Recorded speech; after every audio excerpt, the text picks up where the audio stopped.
Kementerian Pekerjaan Umum telah membuka akses jalan alternatif sementara.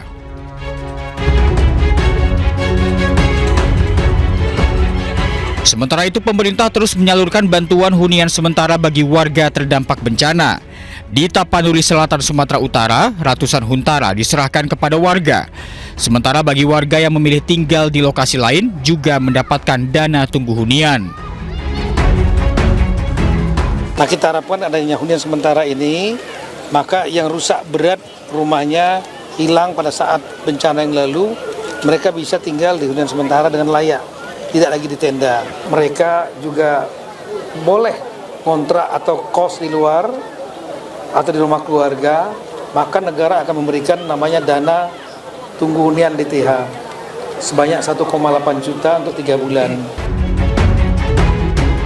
Tak hanya di Sumatera Utara, 1.300 huntara juga telah diserahkan di 8 kabupaten kota, yaitu di Provinsi Aceh, Sumatera Barat, dan Sumatera Utara.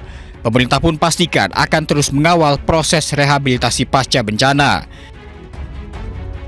Tim Liputan iNews melaporkan.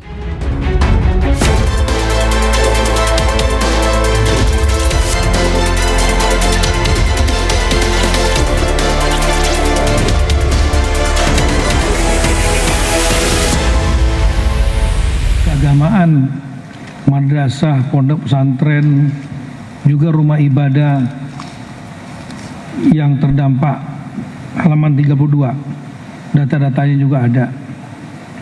Kemudian juga ekonomi harus dibangkitkan, mulai pasar, kemudian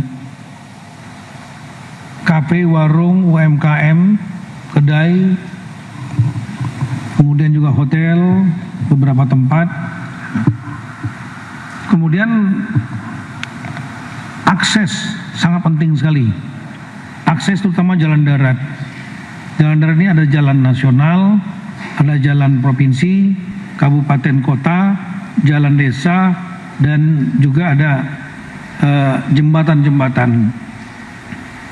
Nah, yang berikutnya lagi untuk indikator pemulihan diantaranya adalah hal-hal yang sangat mendasar diperlukan. Listrik, kemudian bahan bakar, baik BBM maupun gas, LPG, dan kemudian sarana komunikasi, internet, juga air minum, air bersih. Itu menjadi kunci untuk pemulihan yang sangat diperlukan oleh masyarakat. Selain itu juga ada masalah lain yang harus diselesaikan, yaitu masalah sungai dan logistik. Sungai-sungai yang terkena sedimen, ada yang tertutup kayu, ada yang sampai ke kuala atau muara endapannya, yang membuat terjadinya pendangkalan. Ini juga harus dilakukan pengerukan agar alirannya bisa normal kembali. Kalau tidak, hujan sedikit cepat banjir. Dan berikutnya lagi yang menjadi atensi kita tentu adalah pengungsi. Karena pengungsi ini harus segera, jangan terlalu lama di tenda. Baik yang rumahnya rusak ringan, rusak sedang, rusak berat, atau yang bahkan hilang. Untuk itu perlu dilakukan perlakuan-perlakuan kepada mereka.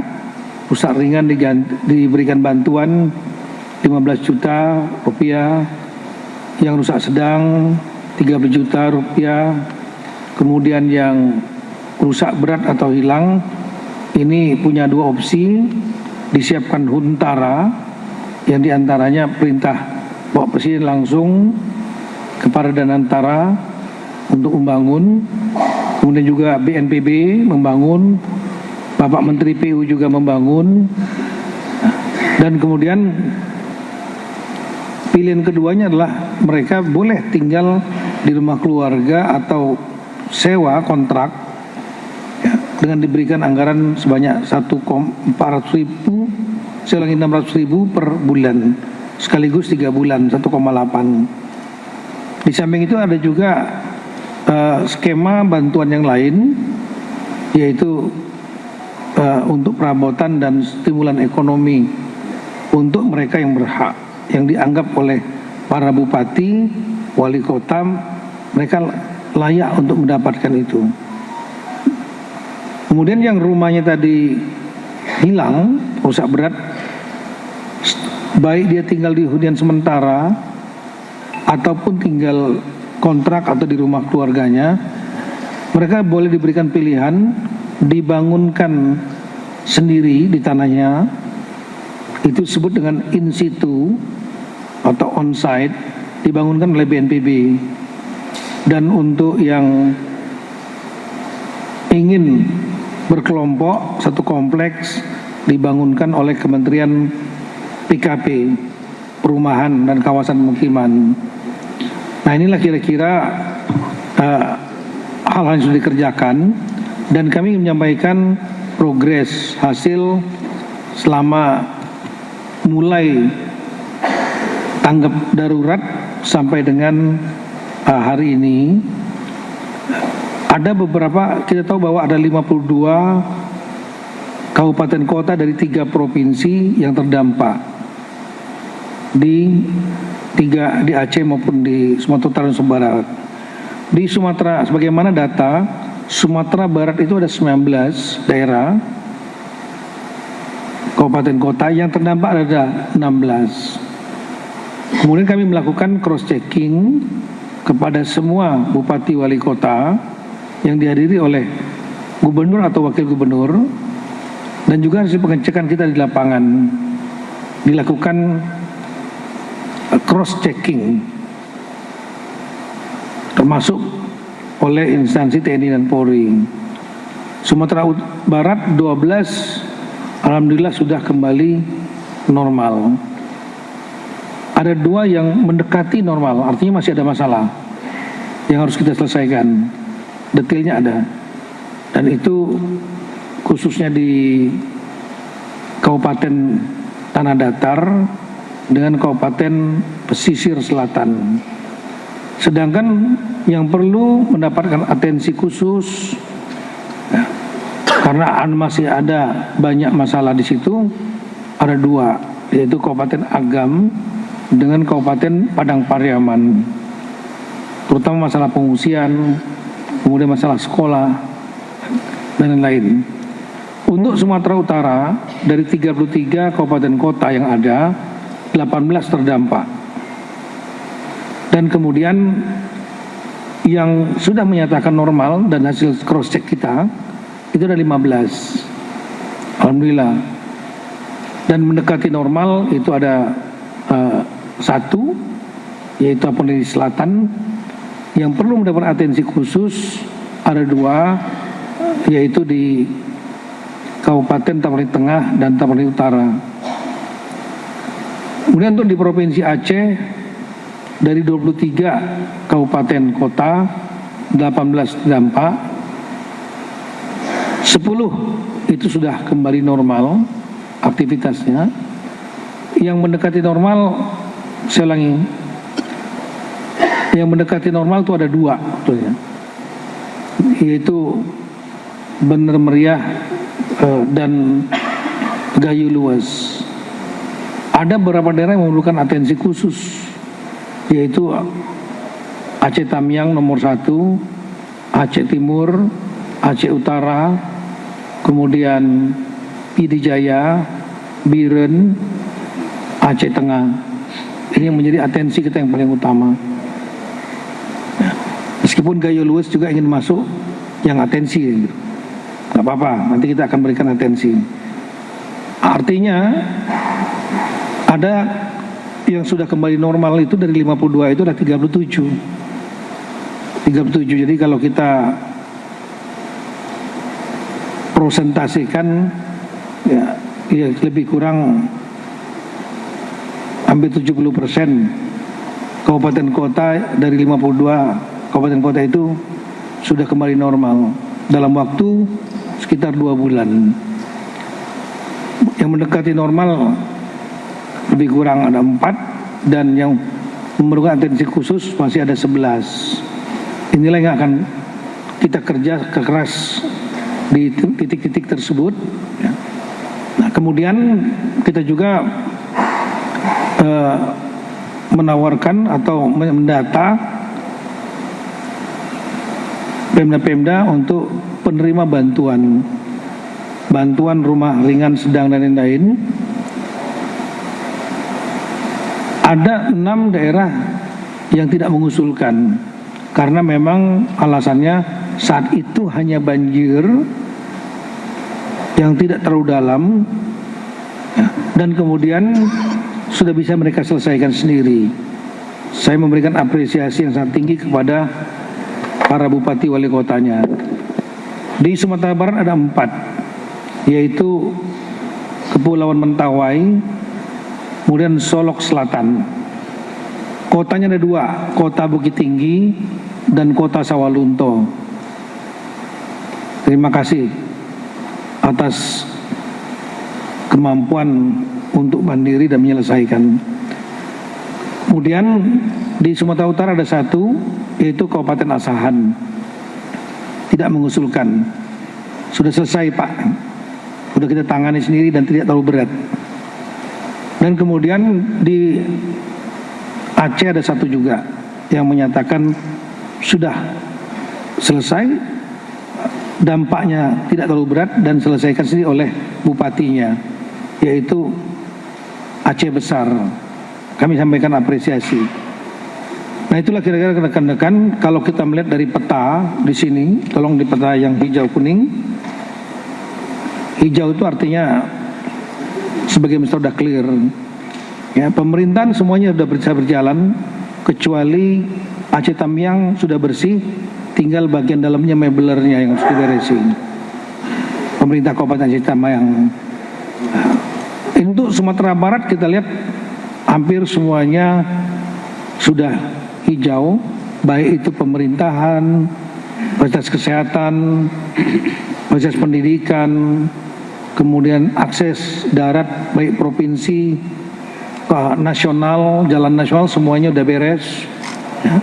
Meskipun temporer banyak, fungsional, secara fungsional. Ada yang menggunakan jembatan kan, jembatan sementara Beli, jembatan Amko, atau jembatan lain. Kemudian juga untuk pasar ada 1 yang belum, yaitu di Agam. Restoran, kafe, warung sudah bangkit. Kemudian ada beberapa rumah ibadah, terutama di Kota Padang, Pariaman, dan Kabupaten Agam. Kabupaten Padang Pariaman dan Kabupaten Agam.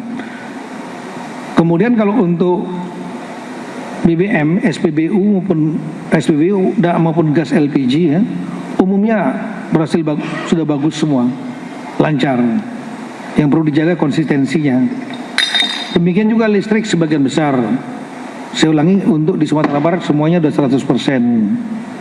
Nah, air minum tinggal di Kota Padang Pariaman yang meminta bantuan. Internet komunikasi juga lancar di Sumatera Barat. Gas LPG lancar. Ada 2 sungai yang perlu mendapat atensi, yaitu di Kota selain Kabupaten Padang Pariaman dengan Pasaman Barat. Nah, kemudian untuk yang di Sumatera Utara, slide berikut. Sumatera Utara juga sebagian besar kita lihat hijau, pemerintahannya semuanya jalan, kabupatennya. Nggak ada yang nggak jalan, nggak masalah. Nah, beberapa puskesmas ada yang masih bermasalah di Tapanuli Utara terutama. Kemudian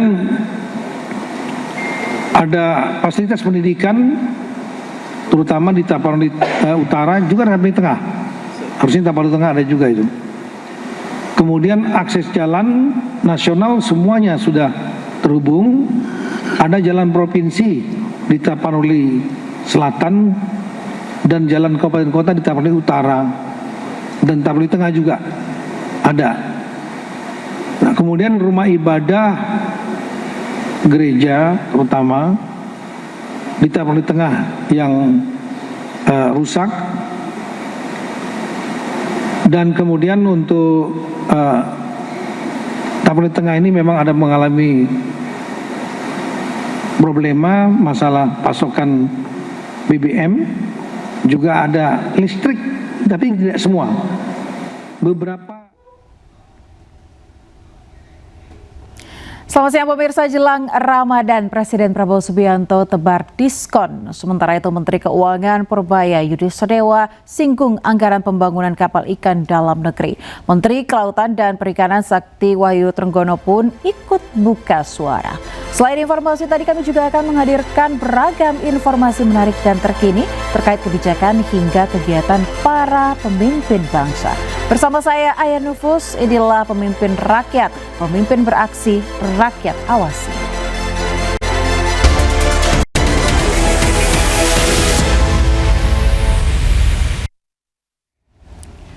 Pemirsa, sejumlah ruas jalan di Jakarta rusak parah. Lambatnya penanganan membuat seorang pelajar SMK tewas akibat jalan berlubang.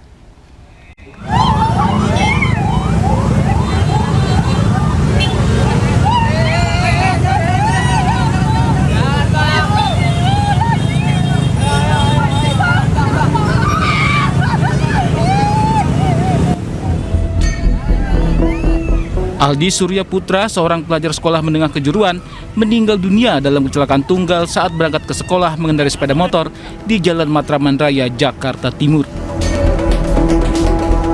Diduga kondisi jalan yang tidak rata, yakni lubang dan tambalan aspal, menjadi salah satu faktor penyebab kecelakaan di lokasi tersebut. Akibat kejadian ini, arus lalu lintas di Jalan Matraman Raya sempat macet panjang saat petugas mengevakuasi korban. Dari pertama awal jalan dia ikutin recovery 2, ikutin recovery ring-ringan. Mungkin di situ deh kencang, ingin dari lubang tuh, lubang, hilang keseimbangan, jatuh langsung, nusuk gini palanya. Berapa orang makan? Berapa orang? Iya dong, sendiri. Yang putih ini hujan? Hujan. Dia kencang bawahnya.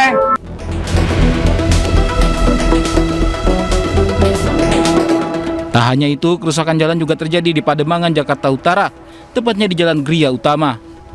Jalanan ini ambles akibat mobil truk pengangkut trafo yang melebihi kapasitas.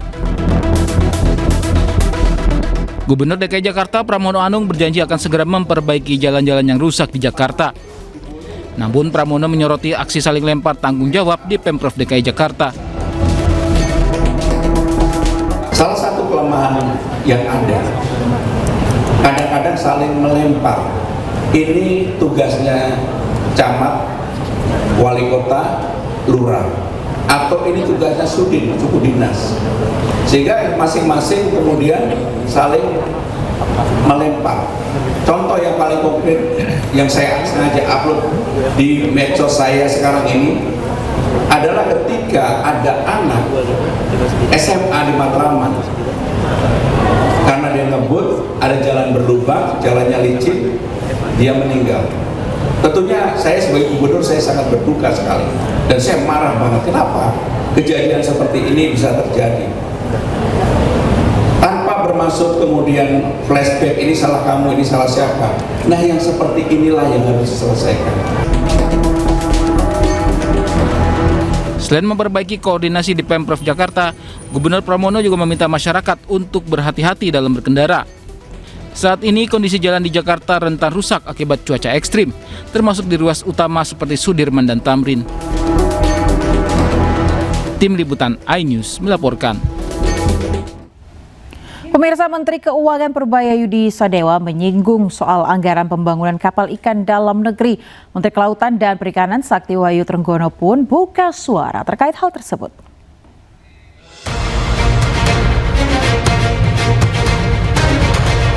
Menteri Keuangan Purbaya Yudi Sadewa mengomentari realisasi anggaran pada industri galangan kapal nasional. Hal ini disampaikan Purbaya dalam acara yang digelar Kamar Dagang dan Industri atau Kadin Indonesia.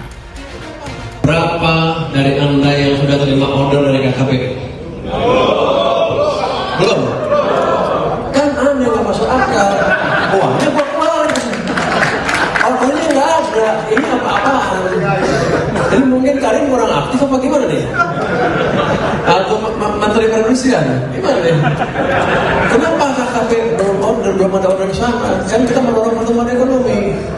Semuanya saya anggarin kok. Rugi saya Pak. Utang bisa disalokasi nggak dipakai.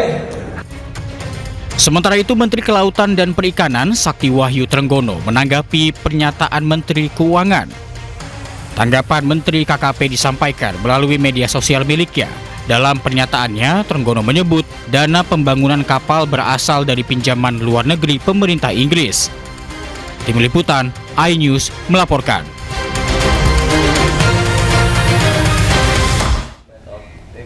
Pemerintah tebar diskon selama Lebaran. Selengkapnya pemirsa usai jeda, tetaplah di iNews.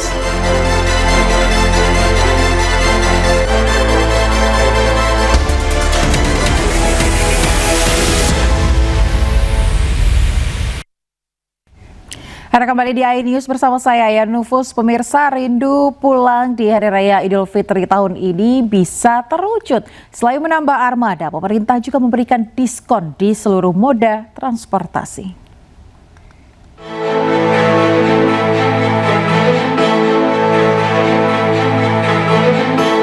Lebaran selalu tentang perjalanan mudik, berkumpul di kampung halaman bersama sanak saudara. Rasa rindu rumah kini bisa dibayar dengan mudik yang bertabur diskon dari pemerintah. Keputusan memberi diskon transportasi diambil agar perjalanan Lebaran lebih ringan dan terjangkau. Pemerintah memberikan stimulus ekonomi berupa diskon transportasi. Total anggarannya adalah 911,16 miliar berasal dari APBN maupun non-APBN. Khusus untuk di tempat ini, PT Kereta Api itu untuk perjalanan periode tanggal 14 sampai dengan 29 Maret 2026 diberikan diskon tarif sebesar 30%. Sekali lagi 30% dari harga tiket, targetnya 1,2 juta penumpang. Bagi pemudik kereta api, pemerintah memberikan potongan tarif sebesar 30% dari tanggal 14 hingga 29 Maret 2026.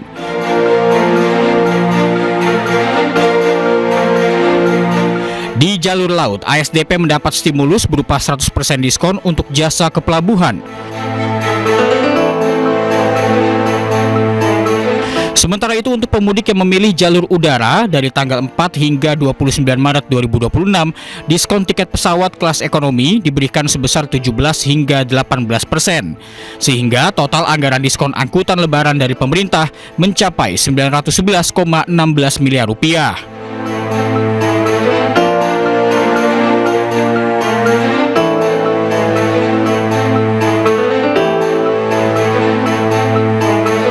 Masyarakat bisa membeli tiket melalui laman website masing-masing moda transportasi. Kebijakan diskon transportasi diharapkan bisa menjaga kelancaran pergerakan mudik serta mendorong perputaran ekonomi selama periode Lebaran 2026. Tim Liputan, iNews melaporkan. Sementara itu pemirsa, Gubernur Jakarta Pramono Anung gelar kerja bakti untuk atasi bencana banjir. Dalam acara ini Pramono sempat berkelakar dirinya enggan masuk ke gorong-gorong. Dan pemirsa, informasi tadi sekaligus menutup Pemimpin Rakyat hari ini. Temukan informasi-informasi terbaru lainnya di www.inews.id dan cuplikan tayangan berita iNews dapat Anda saksikan di kanal YouTube @officialinews. Saya Ayan Nufus dan kerabat kerja yang bertugas pamit undur diri. Pemimpin Rakyat, pemimpin beraksi, rakyat awasi. Sampai jumpa.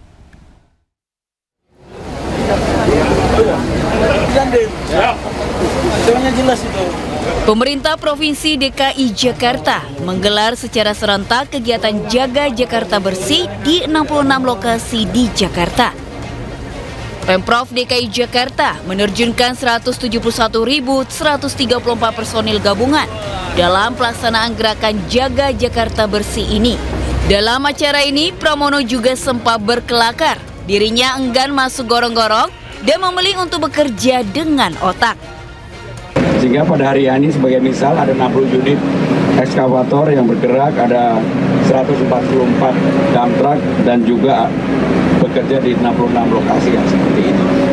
Tadi saya sambil bercanda sama Pak JK kita ini dibesarkan dalam teknokrasi. Pasti Pak JK sama saya nggak mau masuk gorong-gorong, tapi yang bekerja adalah pikiran dan otak. Pak JK ketawa. Sekali-sekali gubernur masuk gorong-gorong. Saya mau aja Pak, tapi nanti wartawan malah kaget kalau saya masuk gorong-gorong.